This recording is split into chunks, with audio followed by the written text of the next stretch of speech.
Jackson gunned the throttle of his black chopper, its long handlebars cutting through the screaming desert wind like a hawk diving for prey, as a monstrous storm tore across the Nevada wastelands.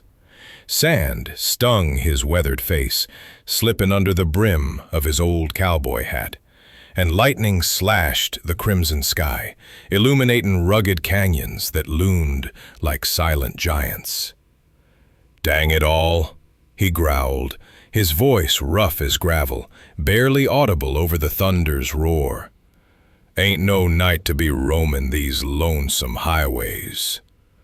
His chopper, a beast he'd forged himself, roared with a spirit all its own, chrome gleaming under the storm's flashes, flames etched on the tank dancing like a phoenix rising from ashes.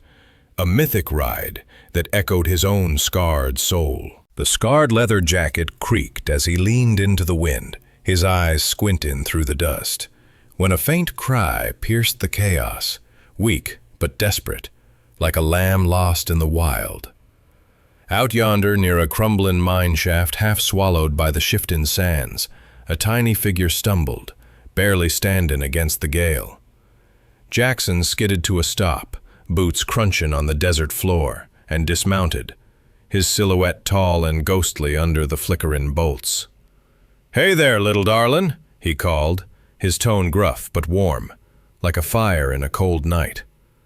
The girl, no older than 6 or 7, with dirt-streaked cheeks and eyes wide as a full moon, looked up, trembling like a leaf. "I'm lost. The storm. My mama and papa," she whispered, her voice pure as a desert spring. Jackson knelt, his phoenix tattoo, a cryptic mark of his haunted past, peeking from under his sleeve, scarred from battles time couldn't erase. "Name's Jackson, but folks round these parts call me the old Lone Ryder," he said, a faint smile softening his hard edges. "You stick with me, kiddo, and we'll ride this storm out together." Her name was Lily, she said, clutching a small locket tight, and something in her scared but brave gaze stirred a long-buried ache in his chest, a memory of a family he'd lost. "Now, folks, let me tell you about this Ryder fella, 'cause he ain't just some drifter on a fancy bike." Back in the day, Jackson was a Navy SEAL, tough as iron, serving with honor till tragedy struck like a rattler in the dark. A fire took his wife and little girl years ago, leaving him with nothing but that phoenix tattoo and a heart full of ghosts. He turned vigilante, riding the Southwest's lonely highways, protecting the helpless in these lawless deserts, searching for redemption, one dusty mile at a time. That chopper of his, with its long handlebars and flamin' design, ain't just a ride. It's his partner, his spirit, carrying him through the storms of life. And on this night, fate tossed him a new mission, saving little Lily from the jaws of the desert. The storm howled fiercer, wind whipping sand into a blinding haze, and Jackson scooped Lily up, shielding her from the grit with his jacket. "Hold tight, darlin'," he said, his voice steady as a canyon wall, as he carried her toward the mine's mouth for shelter. But the earth had other plans.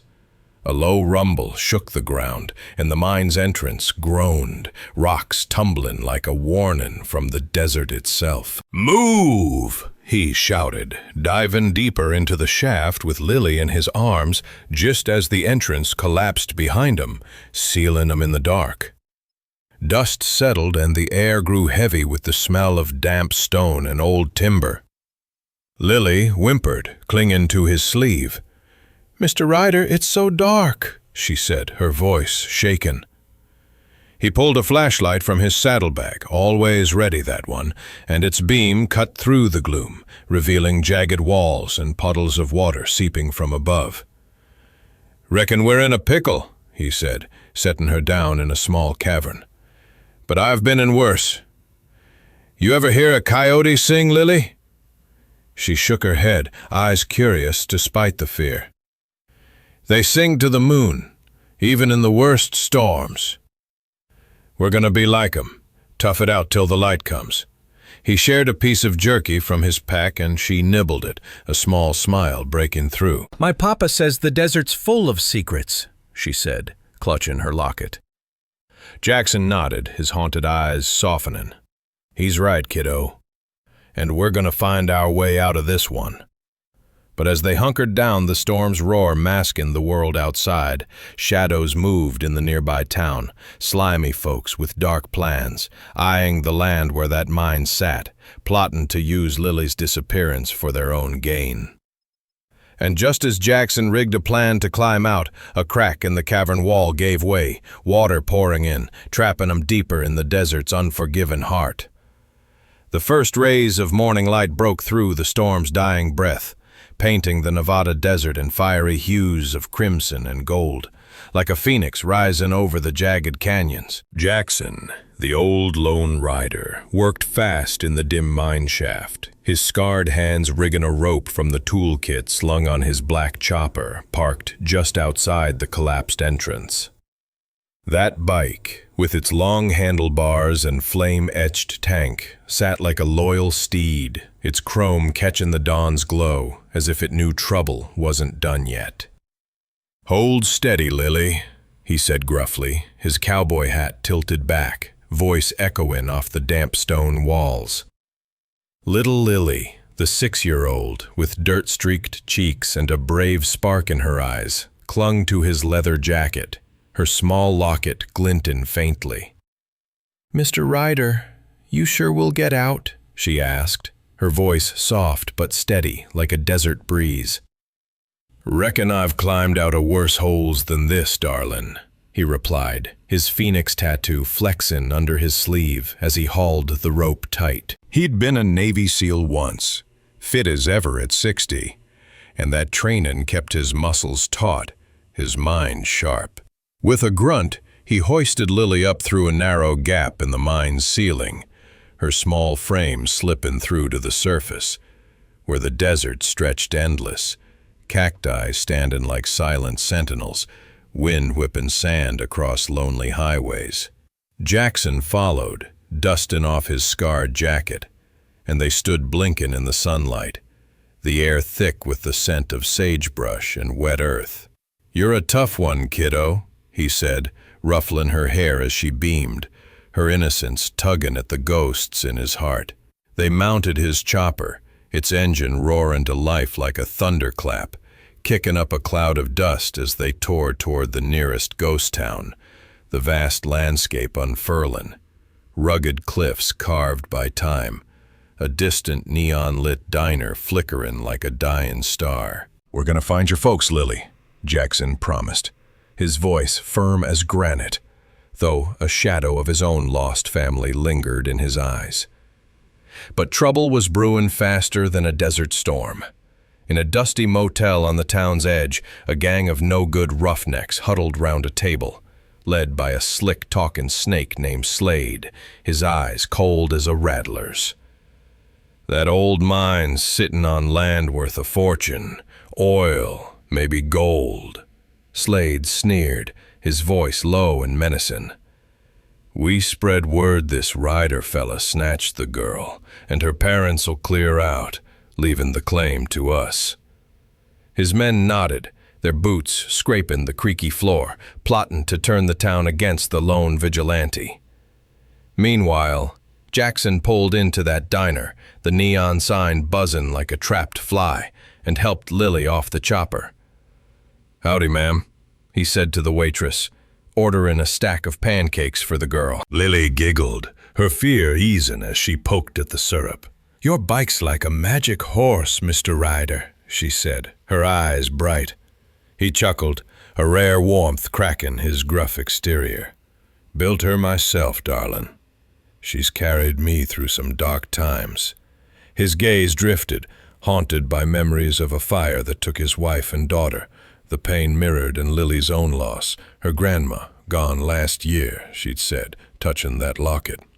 "Why'd you ride alone?" she asked, tilting her head. Jackson paused, his voice low. Lost my kin long ago, kiddo. Fire took 'em. Been riding ever since, helping folks like you to make it right. Lily nodded, her small hand patting his. You're not alone now. You got me. That moment, simple as a desert sunrise, stitched a bond between them, paternal and pure, like a father finding his heart again. But the diner wasn't no safe haven. Whispers slithered through the booths, folks eyeing the scarred stranger with the chopper and the little girl. That's the old Lone Ryder, one muttered, voice thick with suspicion. Heard he's a ghost, haunted by his past. Another hissed, bet he's up to no good with that kid. Jackson's ears caught the murmurs, his instincts sharp as a hawk's. He leaned close to Lily. Stay put, darling. Something ain't right here. Outside, Slade's men worked the town, spreading lies faster than wildfire. At the sheriff's office, Lily's parents, Tom and Sarah, simple folks with hearts full of worry, listened as Slade spun his tale. Heard a drifter took your girl in that storm, he lied, his grin hiding venom. Dangerous type, calls himself Ryder. Sarah clutched Tom's arm, tears falling. Our Lily. We gotta save her. The town buzzed, 50 or so folks gathering, misled by the gang's whispers, marching toward Jackson's old hideout, a lonesome cabin perched on the canyon's edge. Jackson, sensing the trap, revved the chopper, its roar a warning to the desert itself. We gotta move, Lily, he said, setting her on the bike. As they sped off, the highway stretching like a ribbon under the rising sun, he spotted the crowd in the distance, rifles glinting. Darn it, he muttered, hiding the chopper behind a boulder, its flames, etchings, catching the light like a signal of coming reckoning. And just as he crept closer, overhearing the mob's shouts, "Ryder's holding her hostage!" Slade's men slipped through the shadows, ready to tighten the noose, planning to frame Jackson and claim the land before the truth could ride free. The sun climbed high over the Nevada desert, casting long shadows across the dusty highway, as Jackson gunned his black chopper, its long handlebars slicing through the dry air like a blade through sagebrush. The chrome gleamed fierce under the noon light, the flame-etched tank roaring with a spirit that matched the old Lone Rider's own. Part ghost, part warrior, a machine forged from his pain. Little Lily clung tight behind him, her small hands gripping his scarred leather jacket, her locket bouncing as they sped toward the ghost town where her folks waited. We're gonna get you home, darling, Jackson said, his voice gruff but steady, like a river running deep through a canyon. The vast landscape unfolded, rugged cliffs towering like ancient sentinels, cacti dotting the sands under a sky blazing blue now that the storm had passed. Lily's voice piped up, soft but brave. Mr. Ryder, you think my mama's worried? He glanced back, his haunted eyes softening. Reckon she's fretting something fierce, but we'll set that right. His heart ached, her words stirring memories of his own lost daughter, gone in a fire that left only the phoenix tattoo on his arm as a reminder. But trouble was closing in faster than a dust devil. In the town, Slade's gang worked their poison, spreading lies like wildfire through the dusty streets. At the sheriff's office, Lily's parents, Tom and Sarah, simple folks with calloused hands and hearts full of love, stood shaken with fear. "Our baby's out there," Sarah sobbed, clutching Tom's arm. Slade, slick as a snake oil salesman, leaned in, his voice dripping menace. "Heard tell of a drifter, calls himself Ryder, snatched your girl in that storm. Dangerous fella, living like a ghost out in them canyons." Tom gripped a rifle, eyes narrowing. "We'll find her, no matter what." The gang's whispers had riled up 50 or so townsfolk, misled into believing Jackson was a kidnapper, and they marched toward his old hideout, A weathered cabin perched on the canyon's edge, its boards creaking under the weight of secrets. Jackson spotted the mob from afar, rifles glinting like stars in the daylight, and his instincts, honed by years as a Navy SEAL, kicked in. "Darn it," he muttered, veering the chopper behind a massive boulder, its flame etchings catching the sun like a warning. "Stay low, Lily," he said, dismounting with a creak of leather, his cowboy hat tilted low. He crept closer, boots silent on the sand, overhearing the crowd's shouts. "That Ryder's holding her hostage," one hollered. "He's a no-good outlaw," another spat. Jackson's jaw tightened, his hand hovering near the knife in his belt, not for fighting folks, but for cutting through lies. Then Lily peeked out, her small voice ringing clear. "Mama! Papa, Mr. Ryder saved me." Sarah gasped, but Slade stepped forward, smirking like a coyote with a fresh kill. "Don't listen to her, she's scared. This vigilante's got a dark past, probably wants that mine's land for himself." The crowd murmured, doubts swirling like dust. Jackson stood tall, hands raised, his voice booming like thunder. "Whoa there, folks. I ain't your enemy. Found this little one in the storm, pulled her from a collapsing mine. She's safe 'cause of me." Lily ran to him, hugging his leg. "He's good, Papa." Tom hesitated, rifle lowering slightly, but Slade's eyes gleamed with malice. "He's lying. That land's worth a fortune, and he knows it." The truth hit Jackson like a rattler's strike. The gang was using Lily's disappearance to scare her folks off, aiming to claim the mine's hidden riches, maybe oil or gold buried deep. "You slimy varmint, Slade," Jackson growled, his phoenix tattoo flexing as he clenched a fist. "This ain't about me, it's your land grab." The crowd wavered, but Slade's men lunged, sparkling a scuffle in the dust. Jackson dodged a wild swing, his SEAL training making him quick as a jackrabbit, landing a solid punch to knock one thug flat. Family friendly, no blood, just a good thump. "Run to your folks, Lily," he shouted, as she darted toward Tom and Sarah.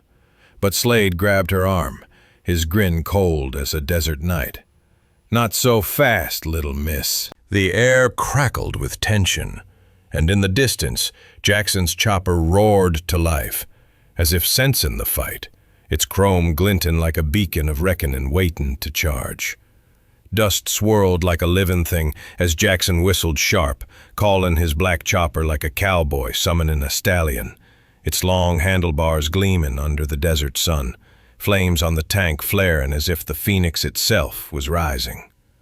The engine roared, a mythic beast ready to charge, and Jackson vaulted onto the seat, his scarred leather jacket flapping in the wind, cowboy hat low over eyes that burned with purpose.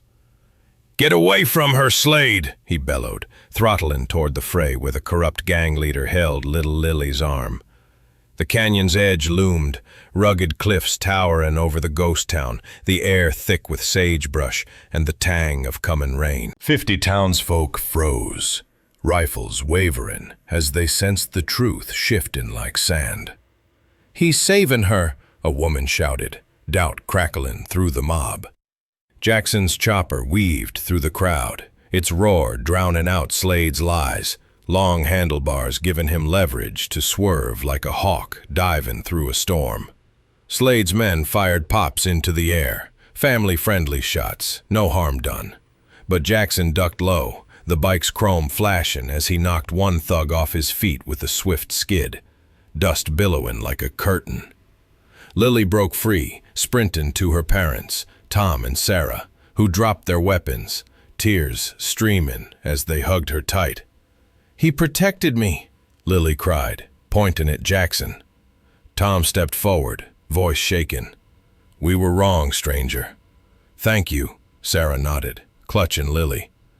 But Slade wasn't done, his eyes blazing with greed. "This ain't over, Ryder," he snarled, leaping into a beat-up truck with his remaining men, tires screaming as they tore off toward the canyons, aiming to secure the mine's land, before the truth spread. Jackson revved the chopper, its engine singing a war cry, and gave chase, the highway stretching like a ribbon under a sky where clouds gathered, brewing an after-storm. "Hold tight, folks. This ride's getting wild," he muttered, his voice lost in the wind. The pursuit was heart-pounding, dust clouds rising like spirits, lightning flashing over distant peaks as the chopper leaped over ravines, its flame etchings glowing faintly, mirroring the phoenix tattoo on Jackson's arm, as if both man and machine were bound by some desert magic.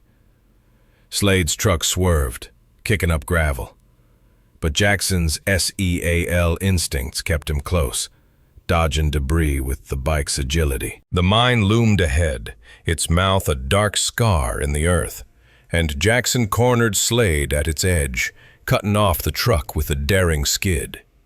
"Your game's up, Slade," he growled, dismounting with a creak of leather, his shadow tall against the canyon wall.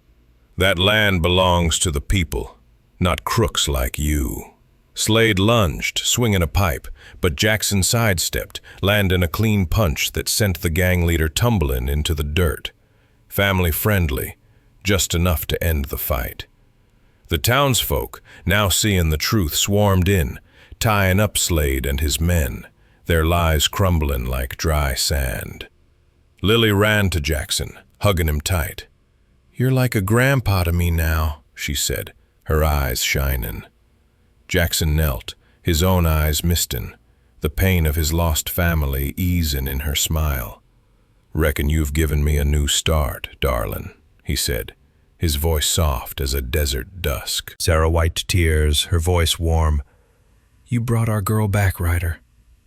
But as the dust settled, a faint glow pulsed from Jackson's phoenix tattoo, hinting at secrets yet to unfold in these lawless lands.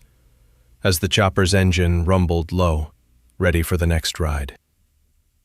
The desert sun dipped low on the horizon, painting the Nevada canyons in hues of crimson and gold, like embers dying in a campfire, as the dust from the showdowns settled around the old mine.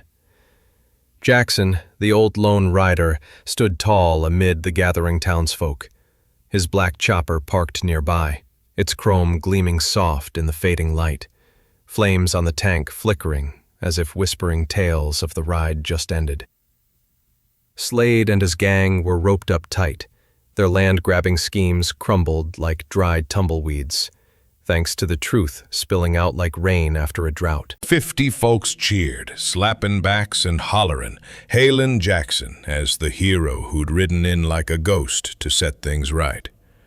Tom and Sarah, Lily's parents, stepped forward, their faces etched with gratitude deeper than the canyons themselves. "We can't thank you enough, Ryder," Sarah said, her voice warm as a desert breeze, hugging Lily close. Tom extended a hand, calloused from honest work. "You brought our girl back from the brink. We were fooled, but you showed us the light." Jackson shook it firm, his gruff voice softening. "Ain't no trouble, folks. Just doing what's right in these lawless lands." Little Lily tugged at his scarred leather jacket, her eyes shining like stars in the twilight.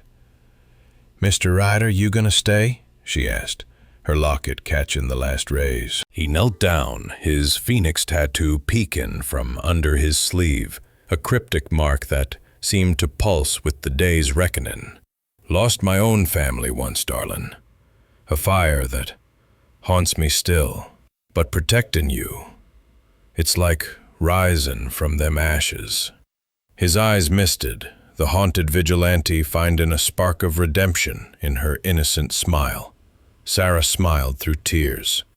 "You're welcome with us any time. Lily talks about you like kin."